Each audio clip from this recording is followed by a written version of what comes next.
Hello everyone, good afternoon. You're joining us here live broadcast due to the events in the south of Israel. We'll fill you up on everything that's going on all over Israel, and would like to support the hundreds of thousands of people sitting now in the bomb shelters in the south of Israel. We'd like to talk about the situation and see how together can we strengthen our forces, and we're starting this special broadcast in a conversation with Dr. Leitman. Hello.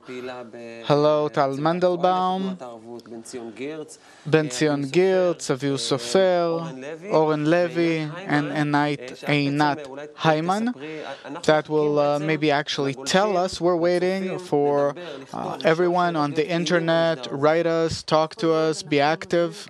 True, we're inviting all of you to get on our Arvut Adadit, our group on the Facebook, and share. Tell us what's going on. We have plenty of friends in the south of Israel, so we can go through the situation together.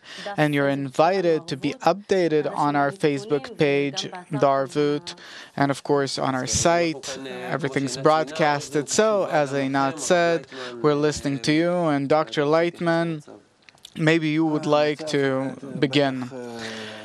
The situation repeats itself. First of all, unfortunately, it repeats itself all throughout our history, and we have to think how to get out of it altogether.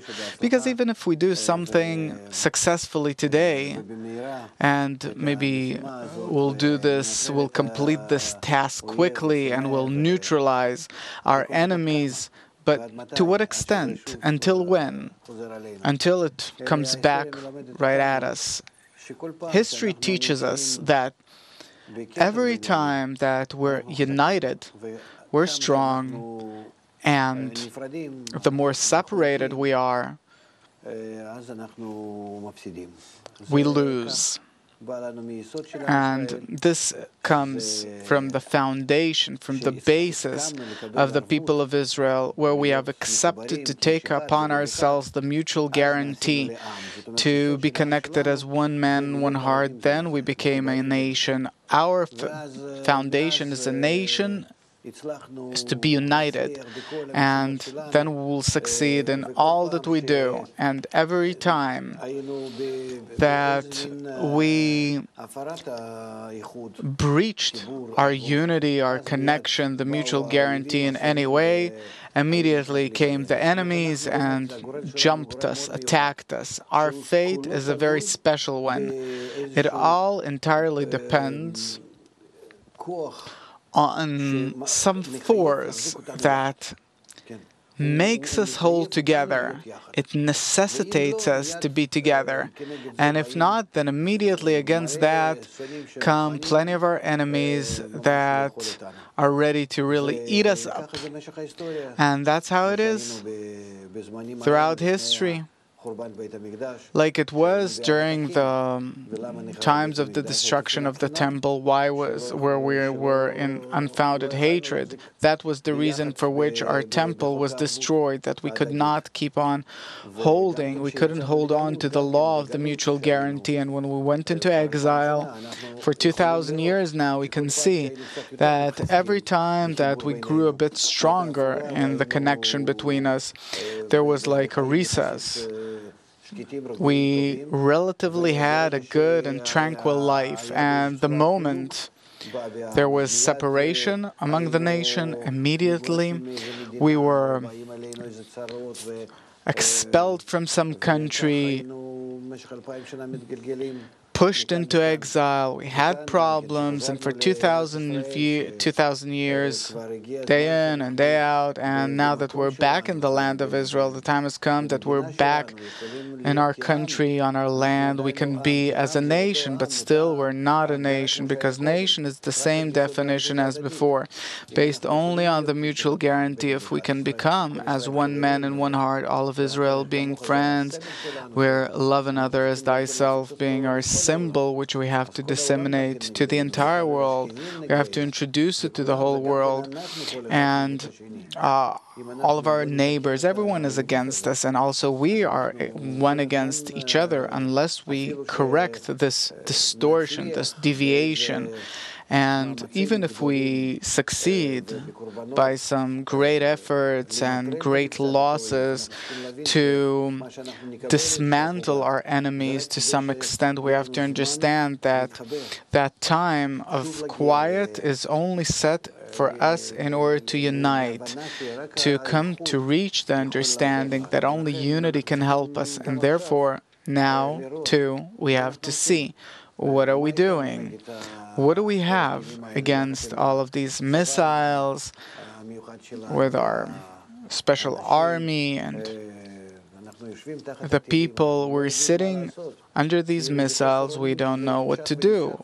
We're helpless because it's going on, and the threat is ever growing, becoming ever more dangerous. We are surrounded by thousands of missiles, all aimed at Israel. We see that our enemy is growing stronger and is becoming smarter and better prepared. We will not be able to cope with our enemies this way all the time. What should we do? What can we do? And also, the outside world will constantly be putting pressure on us to give up more land and territories and areas. If we really want to live as the people of Israel in the land of Israel, we have to understand what is the definition of the people of Israel and what is the definition of the land of Israel. Which means that if we are connected, then we can exist as a people, the people of Israel, on the land of Israel, and then no enemy will come close to us. We can truly overcome them, neutralize them by that. History, this is what it teaches us, and we have to follow accordingly. Who am I? But nonetheless, I'm turning to the people of Israel that this is the time in which we can really think about the force of unity, how always for our forefathers and we as well always had this attitude toward the unification of the hearts, all of Israel being friends. The word Jew, Yehudi in Hebrew, comes from the word yichud, unity. So let's truly return to the basis of our existence, which is the mutual guarantee. And this way, we will not only overcome all of our enemies, but we will also bring peace and correction to us and the entire world. This is what I would like people to hear. In order to solve this military struggle, let's call it this way, you introduced things that we didn't hear before. You brought up different questions that we have to solve, like the definition of the people of Israel in the land of Israel, the need to return to our root, that in the past we were in mutual guarantee toward one another. We had mutual responsibility towards each other. It's not a random struggle. It comes and goes. All the years that I'm in Israel, I hear only from war to war. It's that way all the time. That's how we live. Is that normal? And also in between the wars with our external enemies, if there are no outside enemies, then we're in war between us. Is this the true state? I don't see is there only a military struggle here? No, the army realizes or introduces the ideology, the essence of the people. You have to see the inner root of the problem. And we actually see that it's something very unrational. There is no as if truly justified reason for all this, neither for our neighbors nor for us. And we see that as if nature itself, the forces of nature, they are obligating us to unite. And if we study history, we see this tendency that from these examples that we're getting in history, we have to learn from it. What are we coping with? Only ourselves. Only ourselves. Were we to unite we're coping with our ego, our evil inclination, our rejection toward one another. See how many years from the time when the state of Israel was founded, and each still belongs to a certain part, and we still don't feel that really we are one nation. There are many parts in it and different pieces, and these things aren't enough. You say that history testifies? We see it all the time. What I mean is that Israel is always offended when it's felt that they're not connected or weak. This is the condition to come out of Egypt. When we became a nation, what is the birth of the nation? When did we become a nation? The exodus from Egypt. On what condition? The condition of unity. And since then, the more we unite, we succeed. We don't come our enemies and destroy us. We go into exile. Either it's the Babylonian exile after the destruction of the first temple, or this long exile after the second temple.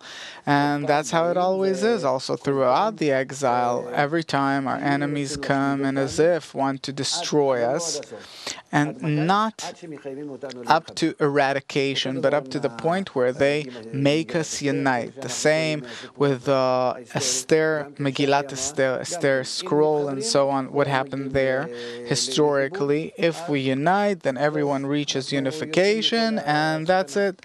We come out from any danger, and that's how it was throughout the entire process that we went through. But how much can this go on? We really have to finally learn from history, and it also says we have plenty of sources that talk about unity. It has nothing to do with religion or any other form of existence, but only unity. This is what is demanded from us. The question is, this is an expression that I really connect to. You said that it was always this way. Today I feel very great sadness, starting yesterday. And I try to map, what do I feel when we sat to this table? There's a great sadness and worriness, despair. Again, this evil. I'm 38. Father to 4, and I'm saying like this is irrational. We can map my life according to wars. Back then I was a child handing out food to the soldiers on their way to Lebanon, and then another war and another war. It's something really mad. And you know, there's this motto like that every father here in Israel tells his child, when you will be grown up, you will no longer be in the army. I have 4 children. In a few years, my daughter will be in the army, and I myself serve in the reserve forces, and it's like watching a sad movie. The question is how. Now you see immediately these frequencies you're talking about, the unity and the mutual guarantee, and in every city in the center of Israel are inviting citizens from the south and so on, as if our nation is used to living in this inner split. We have the day-to-day life and we have the state of war. And it's already exhausting that now again there is this state of war and solidarity, and people are invited and everyone has guests and friends from the south, and we're moving from the north to the center, from the south to the center, from here to there. Till when? This is why I'm saying there's this kind of a frequency of despair in the air, that from scene to scene, what do we do with all, because we see that this is not a solution. So what do we do with all of this? The nation understands that the solution is upon them, and the only solution can come through unity, if we unite, and not in times of danger, but to really come together, unite, where we will all find ourselves to be one nation around one source, one origin. around unity being above anything else. Meaning transcending all differences. You don't have to be exactly like me, and however many people we have, a few millions, whoever, whatever, will be just like yourself. We're like in a family. I'm not going to obligate everyone in the family to be exactly like me, the same character, the same taste, the same attitude to life. No, each has his own, but atop all that, there is something that connects us together, which is us being members of the same family, the same nation. There has to be something mutual that is above all of these differences. It's true that I don't agree with you about something, but I also respect that. I also want it to be that way, because through this multiplicity and variety of opinions we develop. But the we is what develops. The we, meaning above us, there's this umbrella of the mutual guarantee and mutual responsibility, each supporting the others in mutual respect and love. Your children are none of them is like the other, and none of them is like you, but you love them. You're connected to them, you care for them. It doesn't matter. Each should develop in his own way, and even in a way that of course, you would have done things differently, but you love him and you want him to be that way. So this is the kind of feeling that we have to pass on to the whole nation. All of Israel are friends, are united. Friend means to be united. But I don't feel during the day that I'm loved. True, that is our work. This is what we have to work on. We have no problem in anything, in economics, in politics, in society, the security situation, health, education. All these things will be corrected if we put the arvut, the mutual guarantee umbrella atop all this. Look, it should be the total attitude. Look what's going on the roads, in the families, and everything. We have to have this remedy, this attitude. Otherwise, what life do we have? What kind of life is it? Everyone wants to escape such a situation. Even if you do nonetheless understand that this is our place, but what kind of a place is it? Let's organize it so that it'll be warm, good. But this is an inner social problem. That's all there is. That's what I wanted to say. History proves that the moment you become united within the country, among the people, within yourself, you get along inside and on the outside. Why? This is something that I can't understand. Friends, we are an unrational people. How can you explain our existence up till now? Is there such an example in the world? With such enemies, with such a force around us, and we with all of our problems on the inside, and we exist nonetheless. Why? We have to find our proof from our history. I'm not talking about a belief and religions and things like that. No, I'm talking about proof. I'm talking about facts. And this is a scientific proof. If I see throughout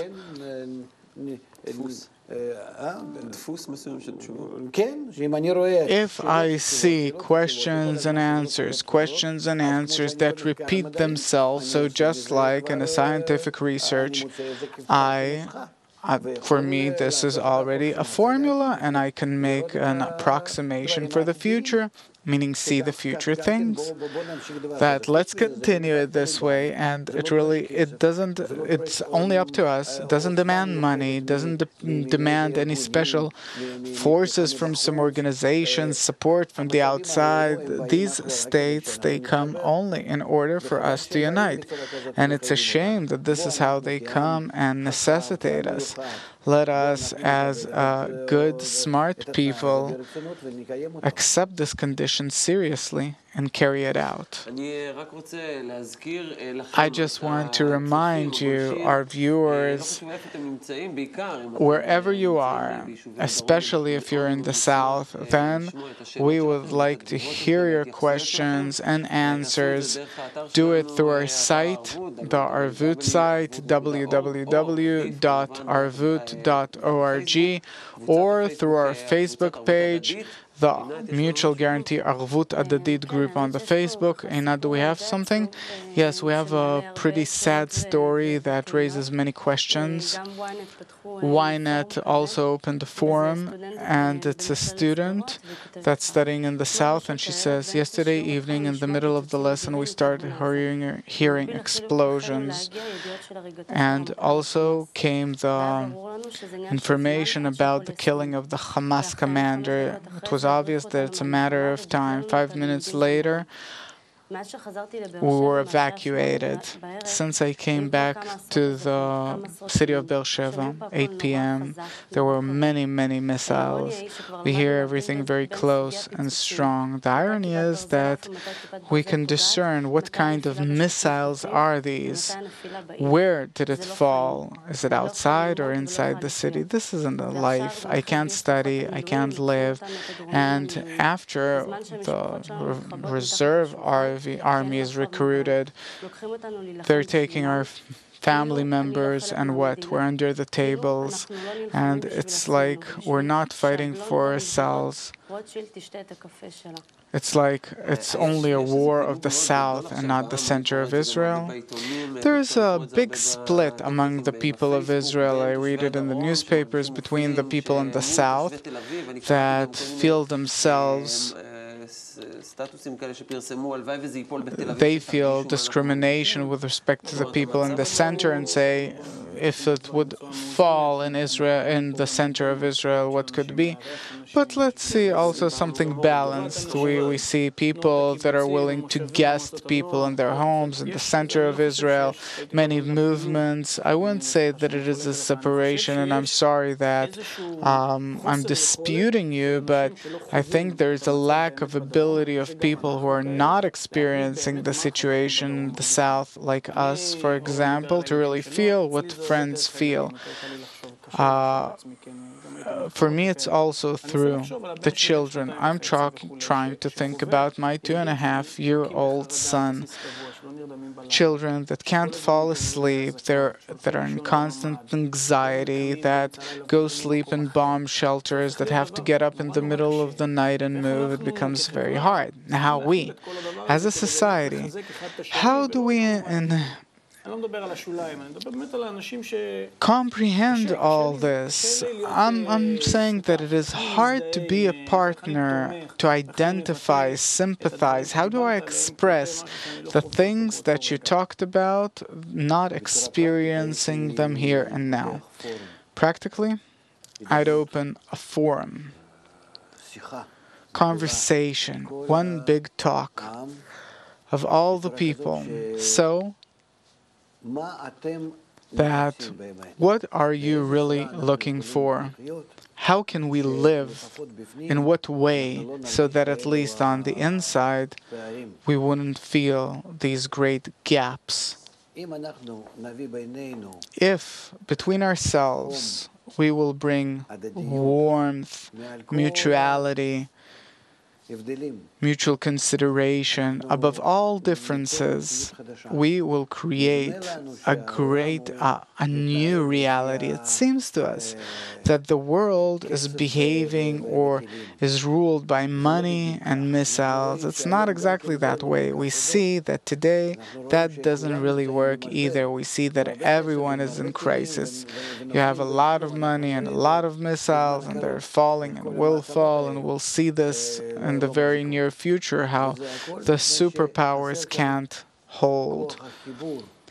What's missing is the force of unity for everyone, for the entire world, because we are in a global crisis, meaning that all of us are in the same dish, all of us are in the same ball, in the same sphere, and we're interdependent and interconnected. And if this way we're incapable of getting along, then the forces of nature, which is completely around and necessitates us to be identified with it, what we call homeostasis with nature, then we'll reach a state of an even greater collapse, a general collapse, destruction. And therefore, the basis which the people of Israel have, that it has to be in mutual guarantee. We have to warm that up between us. We have to keep that between us and to also show everyone an example, to show the whole world an example. That means to be light for the nations.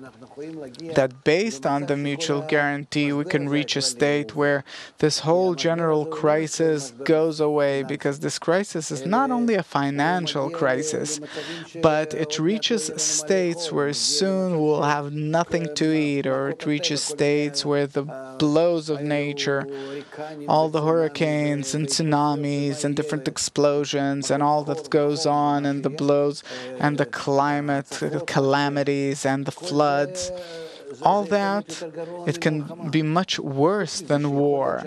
And besides, altogether, possibly, we're saying it in a lot of places now that we're approaching the Third World War. So we have to understand that eventually the principle of the mutual guarantee, it must take place the world over, and then we reach balance and harmony with the whole of nature.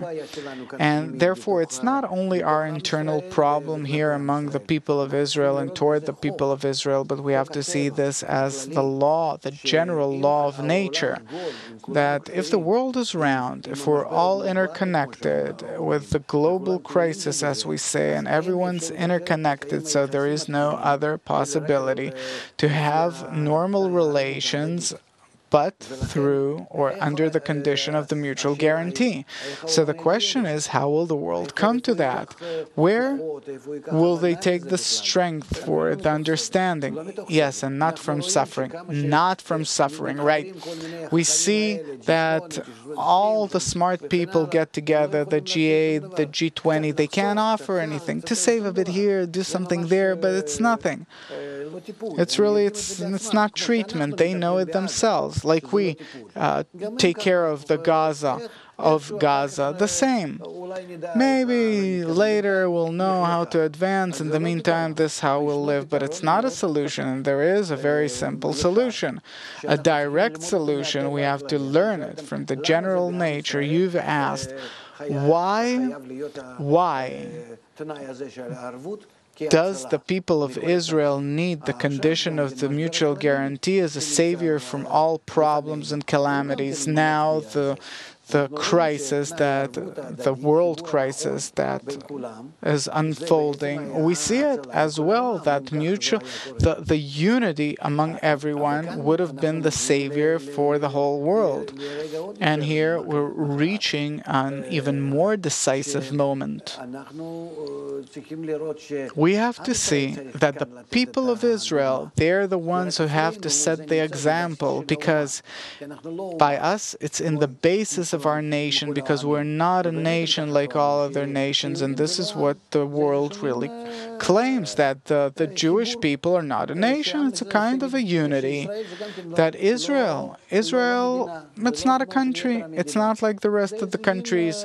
It's like a kind of a formulation. It's a kind of a strange creature. Should we explain why they think so? Yes, they think correctly, because until we carry out our destiny, until we unite according to the law of Arvut, we're already a few thousands of years ago, we've accepted this condition to become a nation. It says so. Either you take upon yourself the law of mutual responsibility, or this will be and become a nation, or this will be your burial place. One of the two. Same now. We have to keep this condition, and today the whole world demands this. So we have to see this law as something that the whole world must keep. The whole world became round and reaches the same condition as the people of Israel, and therefore finally we have to see that we have a special task, historical task here, historical mission by which we solve all problems, and all that is in our hands, in our ability to do. On the line with us is Maurice from the city of Be'er Sheva. Hello. Hello, Rui. Hello. Please tell us what's going on in the city of Be'er Sheva. How do you feel there? We hear a lot of noises, a lot of alarms.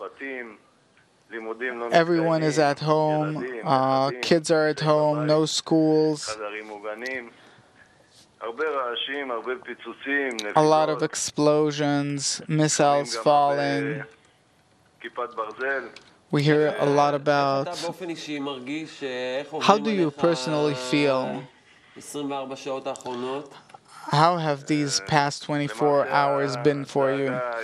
Actually, my greater concern is not personally about myself, but more about the younger generation, the younger people, for whom it's something new. We, the older people, we went through many such situations, but the pain is that really, like we talked about it, that we have to see the children coping with the situation we coped with, and maybe even a harder situation.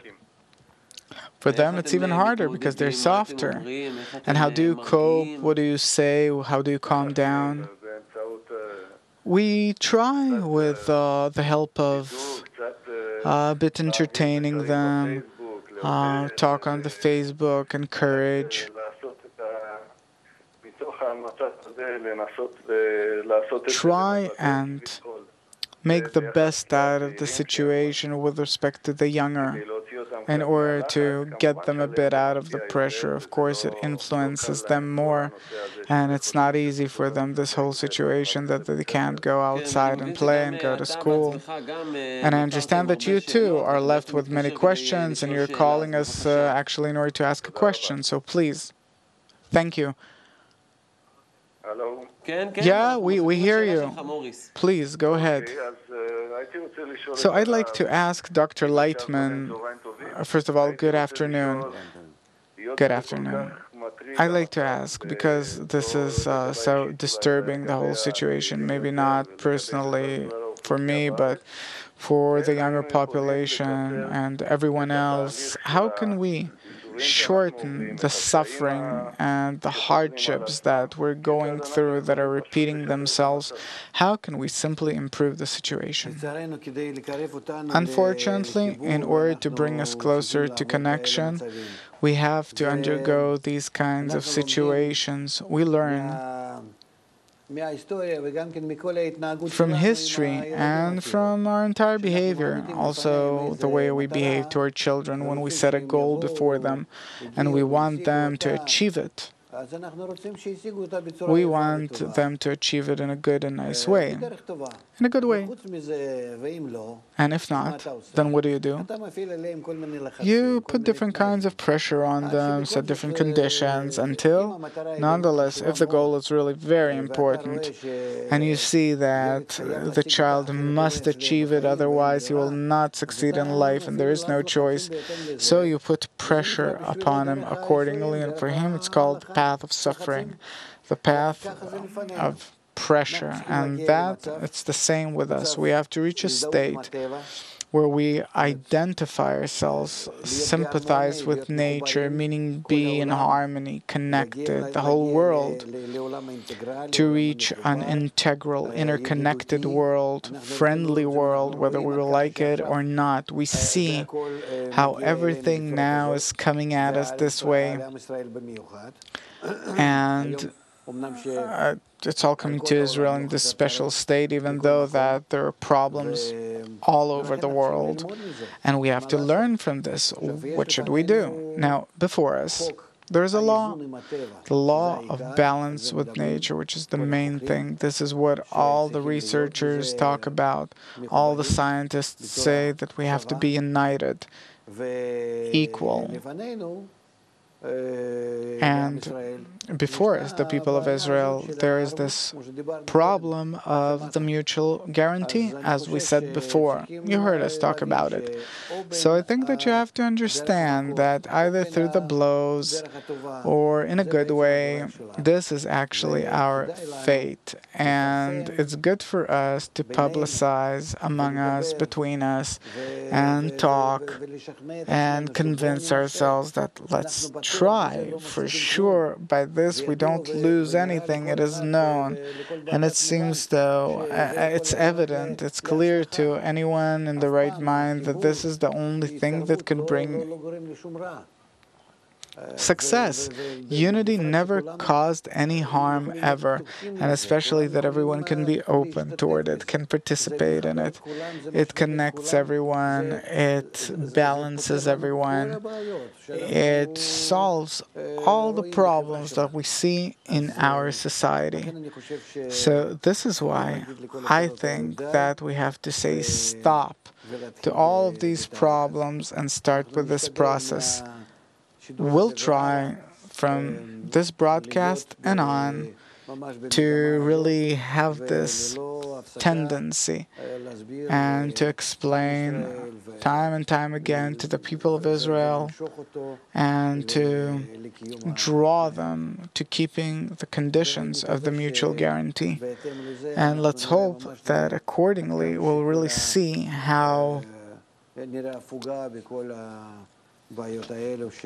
we'll see these problems dissolving. We'll see an intermission that the whole South is suffering from. Join us. Join us, and we'll have more conversations and workshops, and we'll talk around the table. We're inviting you. This evening, 7 p.m., there will be a special workshop for everyone in which we will strengthen our unity. And I'd like to invite everyone to get on our Arvut page. There's already starting a wave of support and warming up and warmth. So get on, join. We also opened our radio.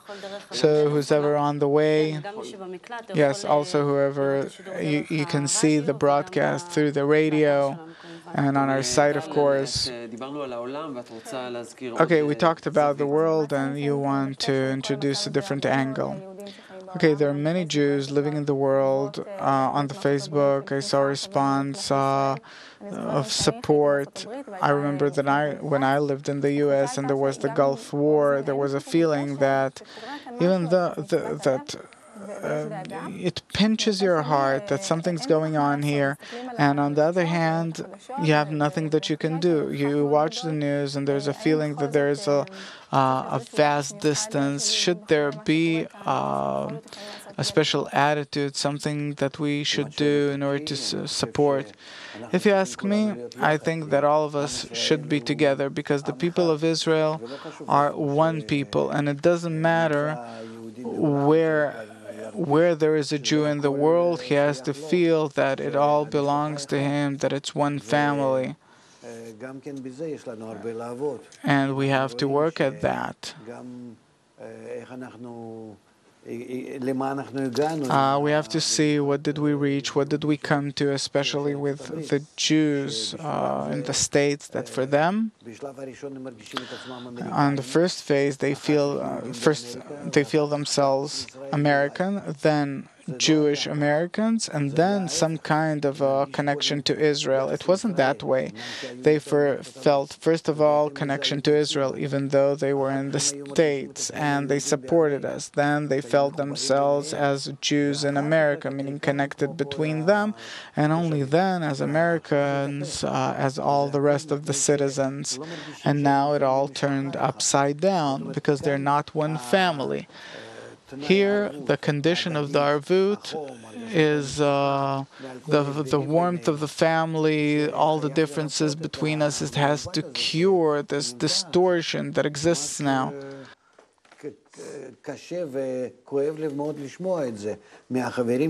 It really hurts me to hear this from all my relatives, all my friends in North America, the whole situation, how they feel towards Israel, how they sympathize. There are those that even say, yeah, they deserve it because they don't understand the situation. They see everything according to the American media. It was never this way. It's in the few last years it really turned upside down, that they started supporting the rest of the world more than Israel, meaning they really disconnected from the concept of the nation.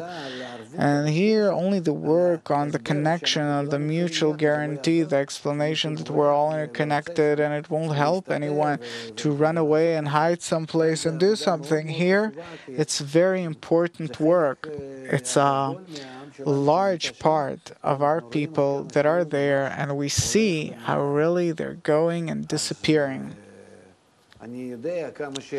I know how the Foreign Affairs Ministry and different other organizations, both in Israel and in the States, are working in order not to let this situation deteriorate, but they're not really succeeding, unfortunately, because they too are not keeping the law or the condition of the mutual guarantee, this law, how by it to cleave all parts of the nation together.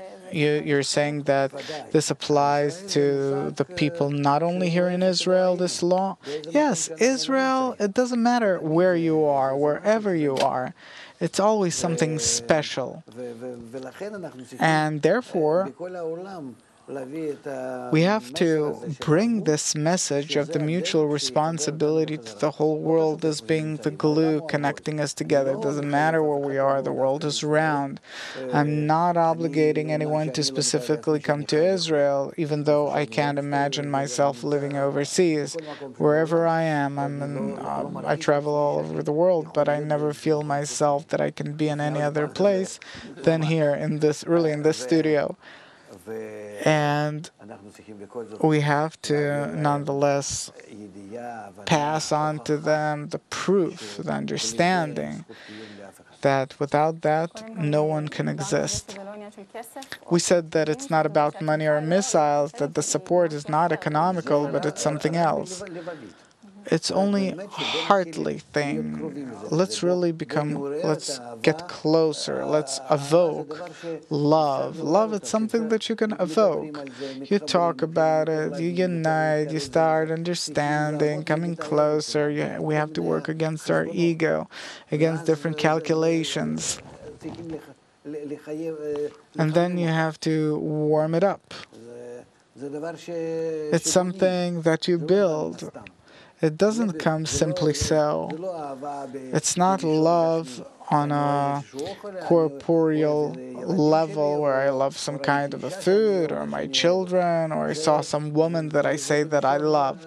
It's all on a level that's here we're talking above our corporeality, that we have to build it, to really nourish it.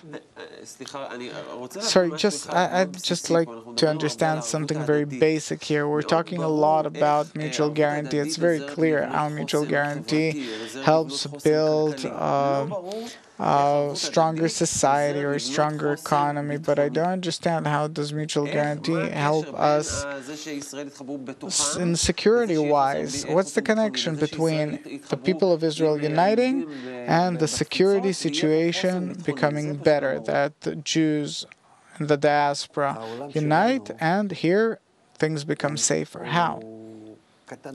Our world is very small. We're inside nature. In the past, people thought that they can be above nature. I do whatever I feel like, not looking at anything. Today, we already understand nature is coming back at us, putting pressure on us, and showing us that there are laws here that you can't breach beyond this ball. You have to be inside this sphere, and you have to keep. If you don't keep one of nature's laws, then soon this balance will reach such a magnitude that you'll get blows. You can't simply emit gases, get oil, do whatever you feel like, do in society whatever you want, where you create new, different forms of unity between people, of unification between people. All these things, there is a special process for them and laws. And throughout our evolution, the whole process we're going through, we can't do what we feel like, but on the contrary, whether we want it or not, if we listen to the laws of nature, then it's like in any other science, physics, chemistry, and so on. Then we can use these things in our own favor. But in human society, we don't really feel. Where are the laws here also in psychology? We don't exactly know where are the inner laws of man's behavior. And nonetheless, it's the behavior of man, sociology, and so on. These laws are not that clear because we're learning about nature that is below us, the still vegetative and animate. And we can't exactly know about man's nature because for this, we have to rise to a higher level and look like at smaller children, but we can't.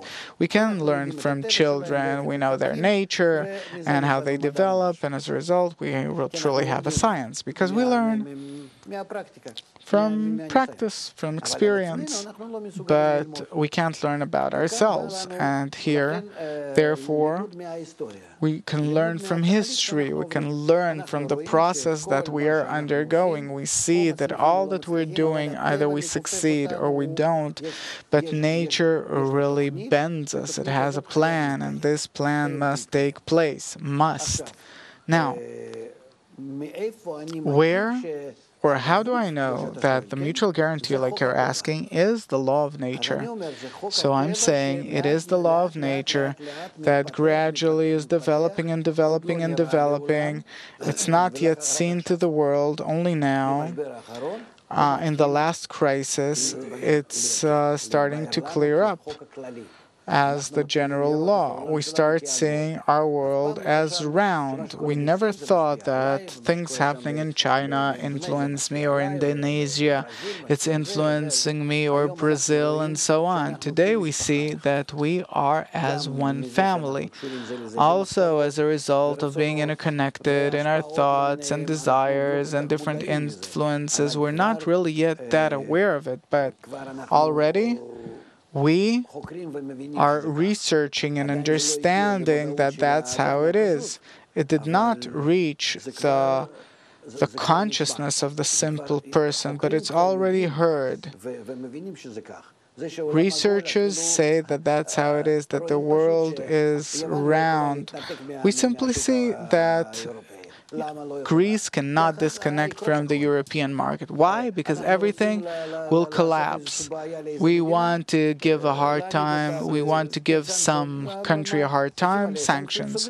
We simply close the faucet. That's it. They have everything they need, but they can't exist. Why? It's against rationale. That's how it is. They have everything they need in order to provide themselves with everything. So why can't they? Because there is a law here that today you're interconnected with everyone. Like, take some organ out of the body and let it exist itself, even though that it per se is healthy, but without connection to the body, it can exist. And this is what we learn in a very hard way, but we're approaching this consciousness that through the Arvut, through what we're studying as the law of nature, we can show the whole world and ourselves that this law is the law of nature. You can't escape it. Like you can't escape the laws of gravity or different other magnetic and so on laws, like all the rest of the laws that we learn about. We see here that one thing that keeping unity and unification on a human level, means to come into harmony with the surrounding nature on the still vegetative and animate levels, meaning the whole universe, all the plants, the living world, they're in harmony with nature because they're operated instinctively. Nature operates them, and so there's no problem. Nature does not operate human beings, and it's a problem. What does nature do? Operates us in our corporeal life, but when we have to reach unity, meaning the human level, above our body, how do I treat others? How do I accept them? How do I connect with others? Here, it doesn't. Here we're free. In order for us to grow by ourselves, in order for us to develop the right kind of connection in accordance with nature, and if not, if we don't do it, then according to the level of our development and the extent to which we're falling behind, we get blows. Now we got a big blow called the world crisis. We ourselves reached a blow now called war. And that's how it's going to be until we keep the balance. Who? Both the Jewish people, Israelis within Israel, and also the rest of the world between themselves toward the general nature. Does that law work on Gaza? It works on everyone. So why don't they keep that law? They can't keep that law just like the rest of the world can't, because here there's a problem that Israel, they have the solution. What solution? The mutual guarantee. We have the key. This is why the rest of the nations of the world are looking at us and punishing us. What do you mean? What key? The mutual guarantee, the unity. Here there's unity only in times of war, unfortunately. Invite some professional to your home, you'll see what connection is. Maybe only if there's war is something. I'm sure that he'll rob me or cheat me or something. We've reached a crazy situation routine, as if the country has an inner split. Either they're in war mode where everything is calm, or if it's not war, I'm sure that in a few days, when this situation will be over and we'll go back to routine, it will be a completely different mode. And this other mode, when I have a problem with my plumbing, I'm not sorry about giving the plumber money, but I'm sorry about him coming and cheating me, and he'll cheat me for sure. The whole country is working through different schemes. If I don't eat someone, someone will eat me. I'm the same. So what key? What mutual guarantee? Only when there's war you discover some solidarity, but when it's over, this is why this whole situation brings you to despair again and time over time again. And what are all these, this is what I'm talking about. We're talking on the same wavelength finally. Let's stop. Let's say enough to our situation. But again, we have the key. Don't wait for the UN or Gaza or Egypt or any other place to come up to you and they'll want peace. Won't happen until you will not keep here the law of Arvut, of mutual guarantee inside your country. You will not be able to get along with any other place in the world. Each time it will become worse because you're falling behind. You're falling behind in terms of disseminating, publicizing the law of the mutual guarantee to the world. And it's not a wonder that America's attitude towards the people of Israel is deteriorating, cooling down. What do you mean? Look at after the Israeli Independence Day, look at the park next to my house. It's like a waste dump. What do I have to publicize? What law of mutual guarantee? I don't exactly see what kind of an example can we give. You can see in Europe, people are polite on the roads. I don't know. People practically kill each other here on the crossroads under my window where I work. So what do we have to tell the world the way we look? So first of all, we have to learn about this law of the mutual guarantee, and also, as a result, to understand how can we organize ourselves and how can we introduce it to the rest of the world. It is all upon us. How will it suddenly happen? Suppose Owen, he really wants to do it because you're really fed up, and I'm not fed up yet, and I'm happy that he wants mutual guarantee. So if I'm a craftsman in something, I come to his home, and I cheat him. How do we all decide to go at it all at once? Through education. We have to understand that on all of our media, as much as we can, we have to publicize to each and every citizen that without this, there is no possibility of any good future. And time and time and time again to show it from history, and it has to be. It has to be in the air.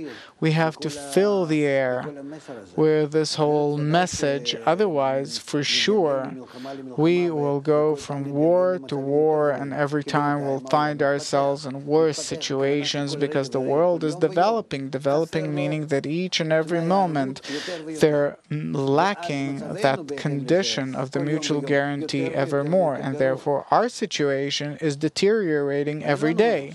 And there's no way out. We have to keep this. We have those, let's start, those who understand, those who feel this. Let's take it into our hands, and it depends on the nation. It can't come from above as an order. So it's even more complicated. What do you mean that it depends on the people? So they'll come and do what? What do we expect? What are we supposed to do? We are the people. We are the nation. We have educational systems where we teach what the mutual guarantee is. Unity. What way is it done? It's not simple. People don't understand. They think that it's some kind of child's play, like we tell children, nah, don't fight. Yeah, they're good kids. That's not how it is. You have to learn this, because it's really the law of nature. We're coming to study the law of nature and how to complete it. It being one of the laws, but being a very special one. Why? As a result of us learning about it, something will change. Very simple. Suppose I don't know what the law of gravity is. Then, I don't know, and I stand on the 5th story and throw myself down. I think I can fly. I look at birds, I see they're flying. Why can't I fly? The law of gravity is working on me, and obviously what will happen? Okay, that's a good explanation. So if I learn about the law of unity, it means that from that point on I'll start keeping it? No, depends on your desire. Depends on the extent to which you change in your inner attitude toward others. But through studying, you start seeing that this thing is good. Yeah, but then I study and I see that this thing, it's a nice idea, that it's optimistic, but unrealistic. In times of, in critical times, y'all know that I smoke? Yes.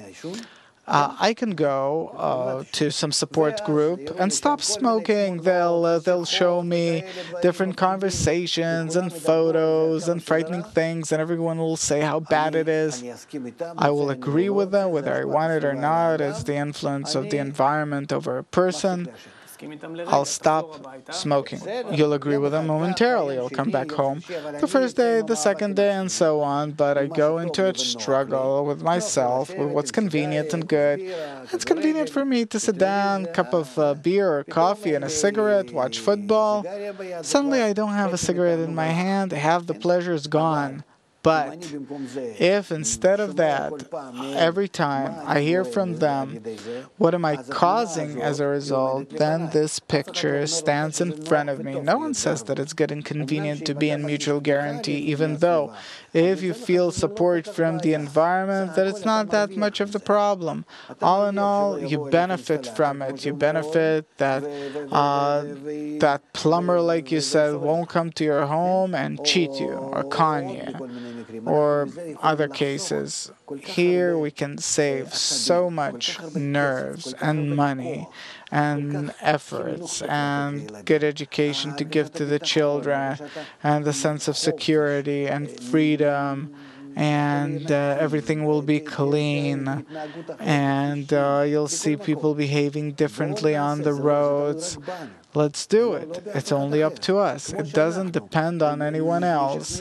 Just like we convince in our different conversations, we convince each other, let's start convincing each other that it is beneficial, and let's set an example. Let's give each other an example. This will be something, it's a condition that we accept. We're acting. No one cares about others and so on. That's our nature, and we're worse than everyone else. Stubborn people. It says so about us, and it's true. But if we'll play this game, we'll suddenly start feeling that it's working on us, because habit becomes second nature. The game becomes life because we see good results. And I can no longer behave badly if others look at me and also set a good example. I owe them, they owe me. And then it's called mutual guarantee.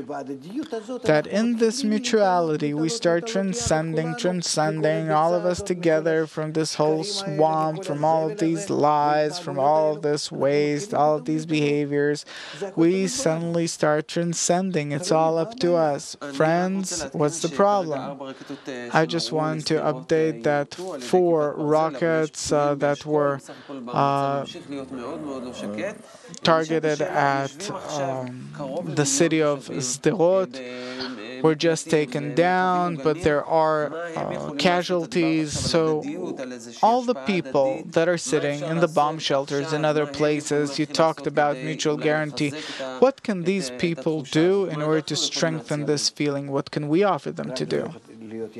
Just be together with us in the same direction, with the same desire for it to happen. If we take this direction, then for sure we'll succeed more than any anti-missile systems. The desire for what to happen. Unity. We don't have to think about the missiles and our success with Gaza. We have to think about our success and the connection between us, and by that we drive away all the missiles. Einat, do we have any updates? Yes, there was a question brought up here that most of the content sites are now putting up plenty of articles that people from the north are inviting people to sleep at their homes and different activities in order to, and for free or for very low costs. Is it an example for mutual guarantee? Yes, but it'll come to an end. Okay, so how do we keep it going?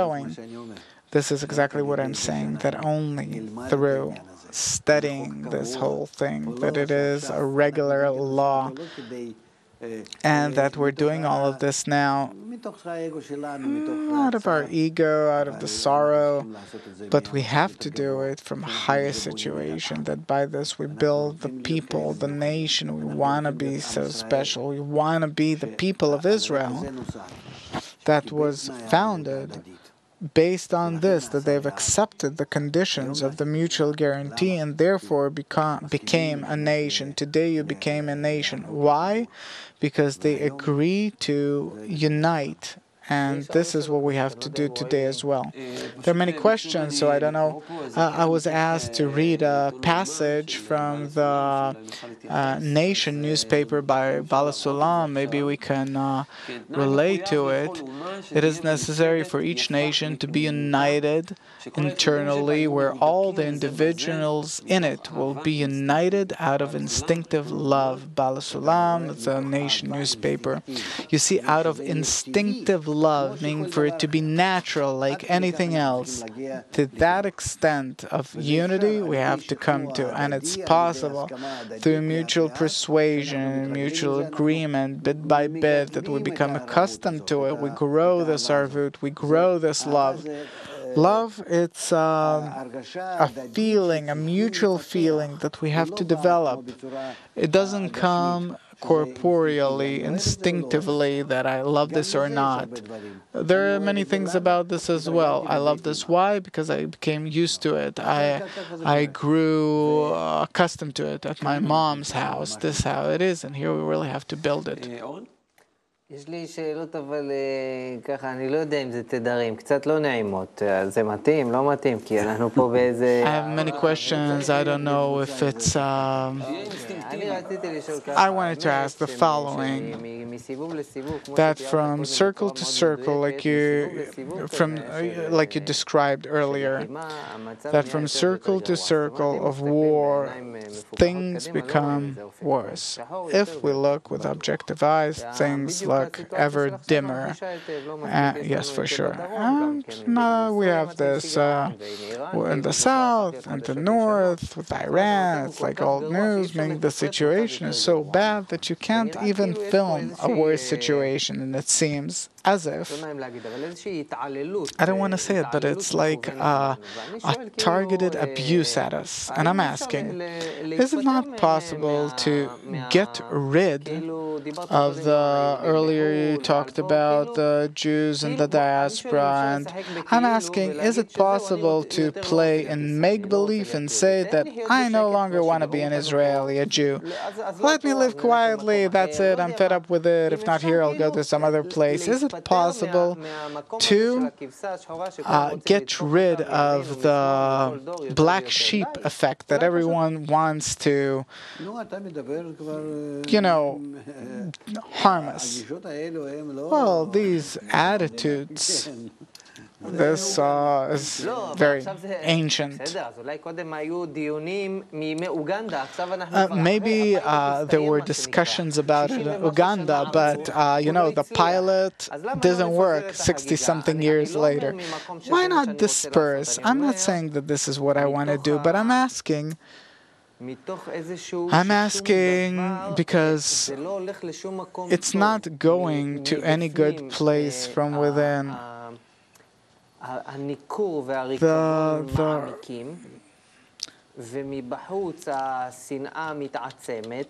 inner alienation and the inner rot, and the problems from the outside, everything becomes, this is where the question comes from. Why was I stuck in this place? Is there something good about being a Jew and Israeli? I don't know, in the past 60 years, I can't really see that. I don't see that throughout the whole of history. Yeah, but people like the land of Israel. People like coming here. There are many surveys about it. People like being here.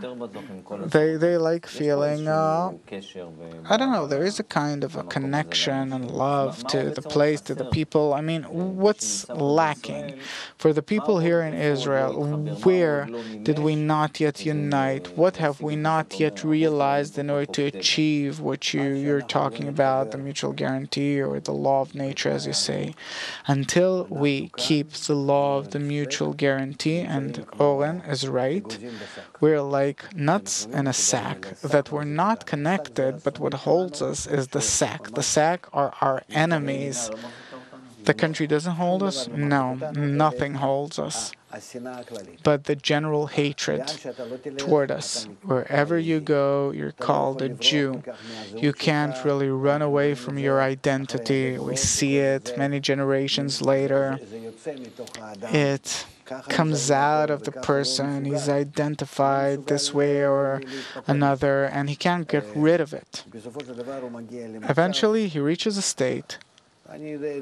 I know this from myself, that there is no other place but here. But as Owen says, it's an attitude. It's an attitude that let's, as inconvenient as it is, we can keep on living. We'll live. But what am I saying? That it's not a solution to live in another place. We won't be able to find rest. And 1, 2 generations go by, and nonetheless, wherever we will be, we will once again reach the same problem. We have to keep our destination. Our destination is to give the world the method, the method of the general correction, which is the mutual guarantee, the connection, the crisis we're undergoing now. It's not just some phase, but the world demands connection. Humanity has to be round. It has to be entirely connected. And we have no choice. We have to give them this method. And until we give it, until we bring them this method, we will always feel ourselves like a black sheep. Who's responsible for it? You are. We. Everyone, each and every Jewish person. He doesn't even know why, but he's hated. Why? Why do people hate me? On the contrary, I gave you so many good things to the world. Nah, no one takes that into consideration. Only you think that it's worth something. For the rest of the world, it's nothing. What? What are you demanded to do? Something else. They want something else from you. How do we correct human society so that the world will reach perfection, good? Until you give us that, we see that we're suffering because of you. And this is what all the people tell you. It's a realistic, philosophical. No, it's very simple and easy. And the truth is that today it is something that we necessarily have to do, to keep. We're talking about it, and sooner or later we'll come to that. But with less problems. All in all, the only thing that the reason for which we're talking here is to save us from additional suffering, whether we want it or not. If we want it, if we start uniting now, in a few weeks, not even months, weeks, our inner state and external state around the world becomes better. Suddenly the media doesn't give you a hard time, everything comes down, until, gradually they start talking to you, being in contact with you, reaching the good, correct kind of relations with you. You don't even know what it means to be normal. You never felt it in life. You never felt what it means to be. I'm from I'm French, I'm German. You never felt that. You never felt what it means to be in your country. In your country, and that it's your place. It's not this land of Israel. No, and no one comes to you and tells you that you have no right to exist here. Who else give me an example of any other nation in the world that someone comes up to them and tells them that you have no right to exist here. So we're special all the time. So we'll understand that the solution is also accordingly. Okay, Tal, just before the question, we'd like to update that we were just updated that 3 soldiers were wounded from a missile that fell in the area of Eshkol. We'll keep updating you on the different events that are going on the news. Tal, please. I wanted to continue what Owen said. For many years, I really experienced what it means to be a victim as a Jew, but no one really ever explained to us how to use this tool in our hands. We're not helpless, but you said that any person can make a difference. So even if now I'm sitting in the shelter and I'm starting to think about it or wanting it, how can I really change reality? Each person with his attitude changes reality, everyone. And it depends only on how we participate in strengthening each other. I can't simply keep the law of Arvut, a good attitude toward everyone. I need social support. It's the media, it's courses, it's songs and theater, it's television with all of its TV shows. We have to educate ourselves. No one will come to us from the outside and start changing us, but we ourselves have to do it. We have to rise from the state in which we are today to a higher state, mentally, socially, nationally. And finally, I think that this is the time that we have people with an attentive ear that can somewhat integrate with this message. Can I ask a bit about the how? Do we have time for this? We're waiting for our reporter in the city of Ashdod. Okay, so in the meantime, we have missiles flying at us. We're trying to shoot them down. I want to learn from you here now, with all the people watching us. How can we build a I don't know how to call it, some system that will protect us. We need it now. The missiles are in the air. Without canceling any anti-missile, whatever we have. But I want a unique weapon protection, something that will protect us. How do we start making that now? Just like you raise your children, exactly like that. Now we're watching, there are people watching us. They have to know what they should do. They should educate themselves. How? Towards mutuality, and for that not to go by as the missiles end, but that we have to have a mutual connection and concern and care for one another, and not because now that there's someone who's suffering that I'm ready to share with them. Just 1 second. Igal Reznik, he is in Kiryat Malachi, where earlier the rocket fell that killed 3 people. Igal, we are with you. Igal, you are on the air. Hello there. In our 66 studio, we're here in the city of Kiryat Malachi, the place where the missile hit, 7 a.m. this morning. In this apartment, behind me are we have TV teams from all over the world, and the French ambassadors here.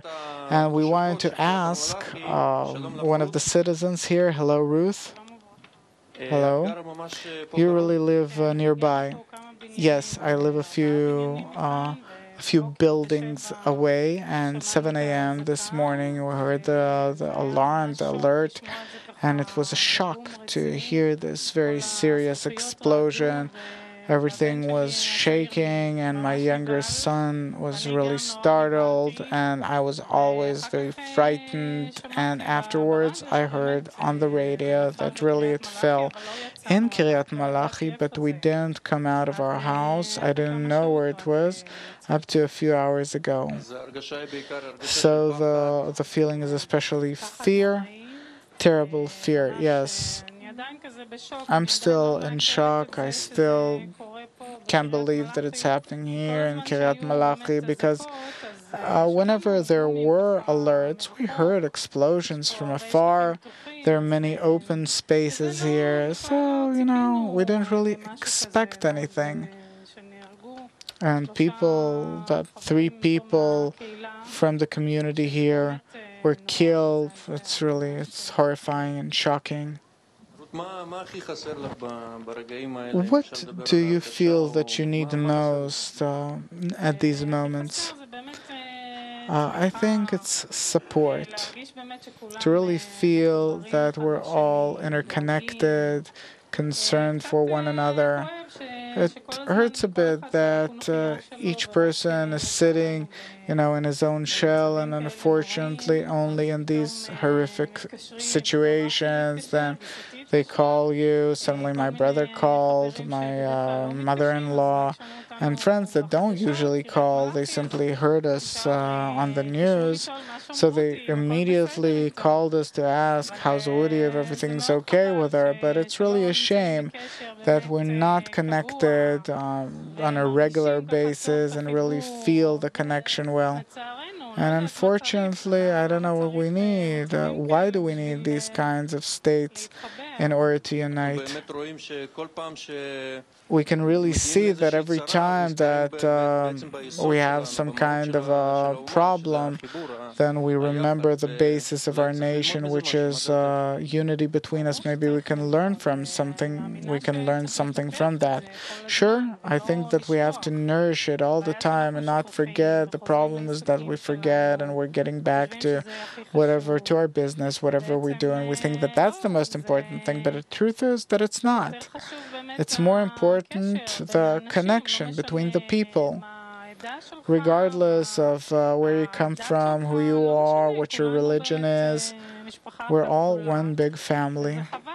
And it's a shame, really, it's a shame that there's no connection, but there's also a feeling that now we're uniting above all differences. Undoubtedly, that in such moments, we're uniting above everything, really. You hear on the radio how families from the north are inviting families from the south. And they don't know you. And unfortunately, it only happens in these kinds of states. Why is it not happening, simply so, without any threat? Okay, thank you very much, Ruth. Let's hope that we'll learn from this experience and strengthen the connection between us in times of peace as well. And maybe that will bring peace. Thank you. Okay, thank you very much to Igal and our team that went to the south, and during this broadcast we'll be in many other places in the south, and we'll return to this team. Dr. Lightman, I'd like to end, but a moment before we end this part of the discussion, with another quotation, another part from the Uman newspaper that, as I understand, is ready for us. One in? So I'll read it from here. The social unification is our success, and separation is the opening for any bad things that might happen. What is there to add? You heard what that lady said and what Bala Sulam said. So, in conclusion, we have no choice. On the contrary, in keeping the mutual guarantee, we have to see something good, beautiful, a good future opening from now on. Let's start ascending. I see this as a special present. That let's open it up. We don't want to open it up. Really, we have this kind of a feeling. Owen is looking at me like Owen would like to see. You have a problem with your plumber. I'm inviting you. We have no other solution, and it's a shame if we'll learn like bad children only through blows. Thank you very much, Dr. Lightman. We'll meet here a bit later. We want to go on a short break, hear a song, and we'll continue. Stay with us.